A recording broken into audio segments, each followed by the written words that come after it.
Disney Animation and Pixar both have a few pretty notable movies coming out in the next few years. New emotion! And she's back. It's mostly sequels, yeah, which is perhaps a bit disappointing for some fans, but for what it's worth, there's still plenty to discuss about what these upcoming movies could entail. What sorts of plots or themes could they focus on, and what twists could get fans hyped for these newest installments? And that's what we're here to break down today. I'm Kifinosi with Wicked Binge, and this is upcoming Disney/Pixar movie predictions we love and hate. Just so we're all on the same page, the movies that we're going to be speculating on today include Inside Out 2, Moana 2, Frozen 3, Zootopia 2, Elio, and Toy Story 5. We're going to be starting with the film that's only a few short months away from coming out, that being Pixar's Inside Out 2. At the time of writing this, Pixar's only released one trailer for the film, which is primarily focused on the new character/emotion anxiety. Hello! As such, our first theory is going to be all about anxiety and what their purpose could be in the film. On the r/Pixar Reddit, some people are speculating that while anxiety could certainly cause some of the main conflict of the film, much like sadness and joy did at certain points in the first film, the main point of this character will be to normalize anxiety instead of vilifying it. After all, many people, adults and children alike, have to deal with anxiety in their day-to-day lives, and as such, it would feel not only counterproductive, but also condescending to simply turn anxiety into a twist villain that can simply be pushed off a high place or hidden away in order to assure Riley's happily ever after. One specific user, Music and Songs, speculated that much like other modern Pixar characters like 22 in Soul and Ming in Turning Red, the climax of the film may see anxiety grow into an enormous, dangerous, and somewhat scary force that the other emotions have to not only stop, but also comfort, thus speaking to the real-life coping mechanisms that kids like Riley can use in order to manage and live with their anxieties, all while assuring that anxiety remains a character that isn't simply a bad person/emotion.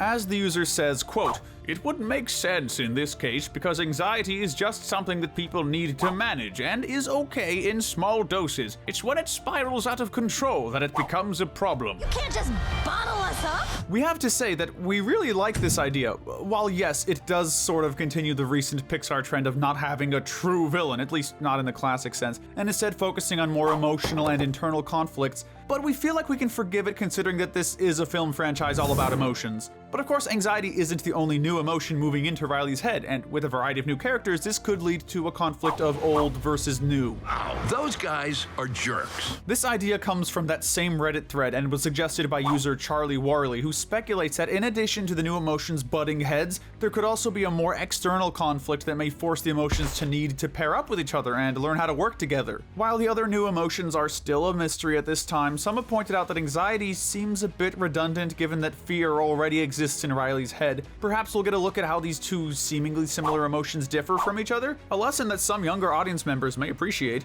or maybe the film will end with the older emotions eventually coming to the understanding that these newer emotions are more fitting for the now slightly more grown-up Riley, prompting the older emotions, namely joy, who we're sure may still have a bit of her overly controlling tendencies that we saw in the first film, to take a step back and retire, only stepping in when truly needed. In order to get to that point, however, we may need to see other emotions, both old and new, briefly abandon the control station and leave Riley to deal with their absence, which Charlie Warley points out is pretty similar to the first film's story. We also wonder if a whole emotions war would be an interesting enough plot, or if it would just come off as both silly and a bit too cerebral for family audiences. For these reasons, we ultimately have mixed feelings on this plot idea. While there's certainly going to be some conflict between the old and new emotions, we don't feel like it should be the central conflict of the film, and should instead serve as an interesting side plot to the film's main conflict, whatever that may be. Moving on to the next film, let's talk about Zootopia 2, or as I like to call it, Zootopia. We already dropped a theory video about a potential Zootopia sequel about a year or so ago, so we'll try not to repeat ourselves too much.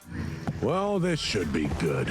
Let's start off with our first theory, though it's admittedly one that not many fans would be into, that being the idea that the sequel will ultimately end with Nick and Judy going their separate ways. It's no secret that Disney has shifted towards more relatable and grounded conflicts in some of its features, which has led to some of the studio's favorite duos getting split up. Both Ralph Breaks the Internet and Frozen 2, as well as Toy Story 4, have seen its starting duos separate from one another in order to pursue different paths, or for the sake of their own needs. Heck, even some of Disney's television shows like Amphibia and The Ghost and Molly McGee have ended with their best friend characters needing to say goodbye. As such, many Zootopia fans are bracing themselves for this happening yet again.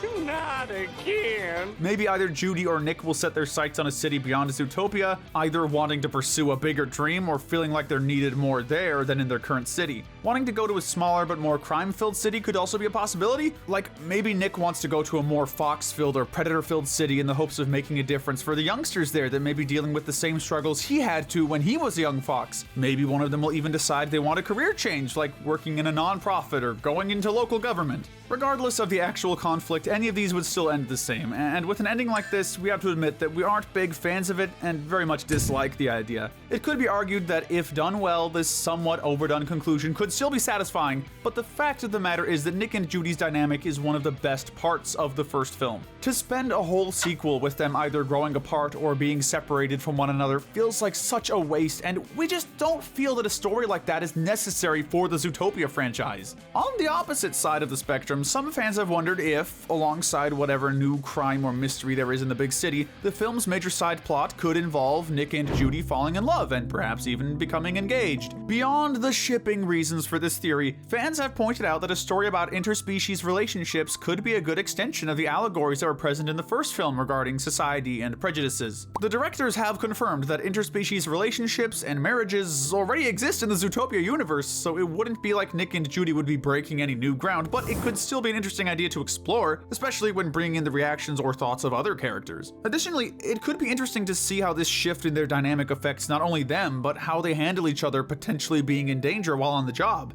As such, we have mixed two relatively positive feelings on this idea. Again, this is one of those plots that would be entirely dependent on its execution, and while there's certainly room to screw it up or ruin Nick and Judy's dynamic, even if you don't ship them, you can admit that the two of them have some pretty flirty moments in the first film. Also, let's face it, outside of Pixar's most recent attempt, it's been forever since Disney's had a proper love story in one of its movies. So, if they were to give it another shot, why not try it with a relationship that many already like? But not every Zootopia plot has to focus on both parts of this duo. Our final theory speculates that the sequel film could solely be about Nick and potentially exploring his past. With how heavily the first film focuses on Judy, her past, her feelings and motivations, it makes sense that the sequel would likely give Nick more of the spotlight. Being the first fox to serve within the Zootopia police force, he could have his own set of struggles and prejudices that are completely different from what Judy's had to deal with. In that sense, we could see the film bringing in other fox or predator characters to act as antagonists, in that they may look down on Nick for becoming an officer or see him as thinking he's better than other foxes. You could also just as easily delve into Nick's background, bringing in his mother or even his father, who some fans speculate might have been a criminal or con man like Nick was. Regardless of the direction that Disney decides to go with it, we really like this idea.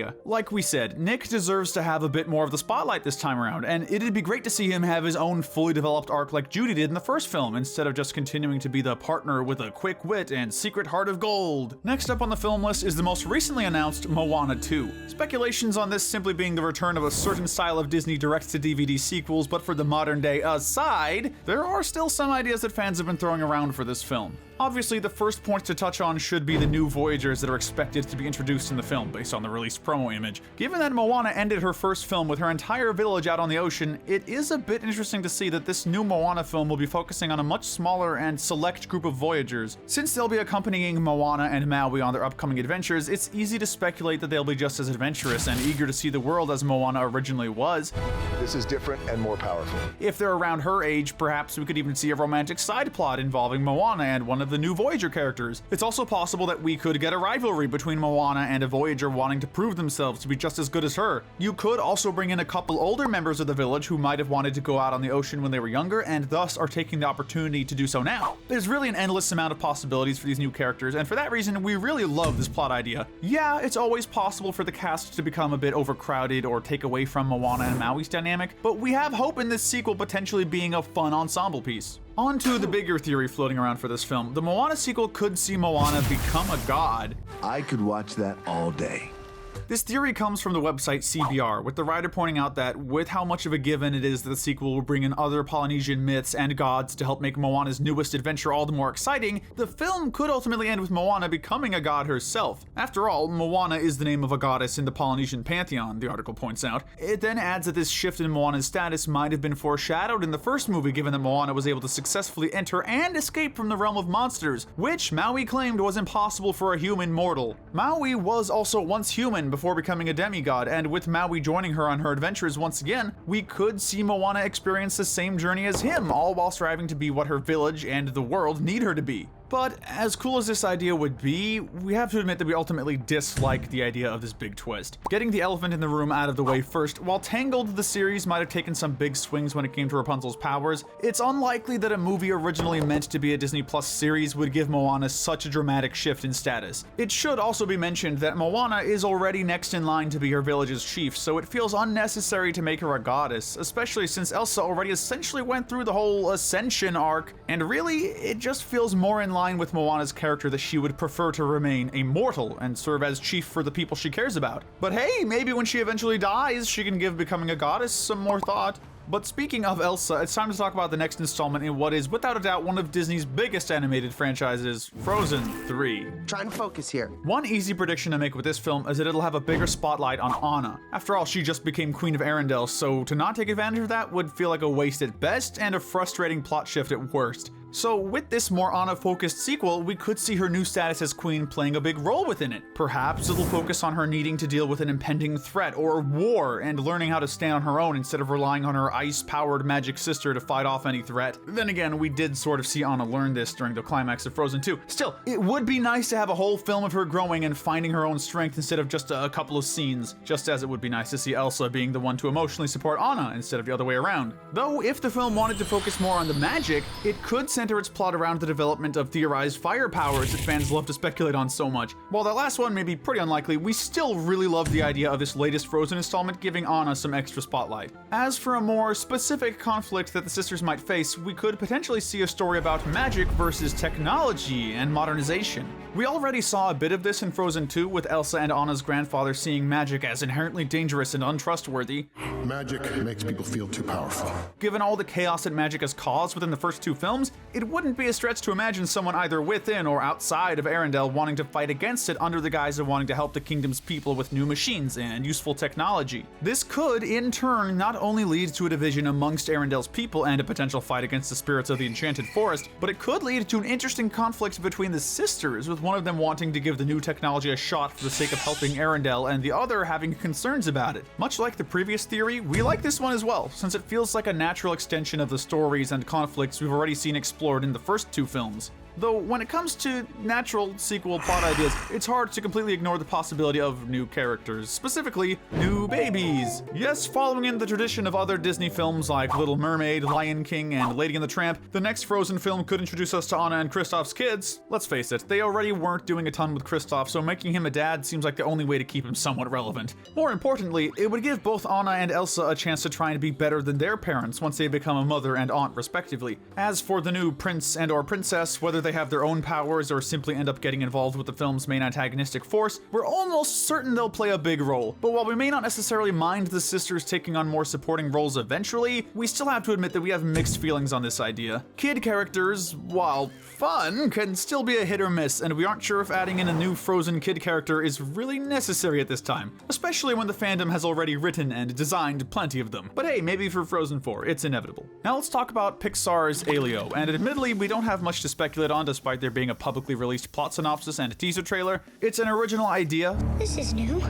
So there are no previous films to inspire theories or predictions, and the fact that we have no idea when the film's going to be released, thanks to the delays caused by the writer's strike, has also made it hard for fans to speculate on this one. Ultimately, all we know right now is that Elio will be about a shy boy who struggles to fit in. His mother's working on a secret military project which leads to aliens contacting the planet, with Elio accidentally intercepting the signal and getting beamed up to his city in space by aliens who think he's the planet's leader. He also has an eye patch, but at this time we have no reason to think that there's any big twist or hidden reason for it. We can guess that thanks to the plot featuring a misunderstanding, there's a chance that we could get a typical liar revealed moment in the second arc where the aliens learn that Elio is just a normal kid. You're not the leader of all Earth? But even this has some variety to it, as with previous Pixar films like A Bug's Life and Luka, they've had very different takes on this trope. With both Earth and space governments also being involved, Elio may also focus on the theme of striving for peace between people and finding a way to stand up and use your voice to benefit all people, not just one group.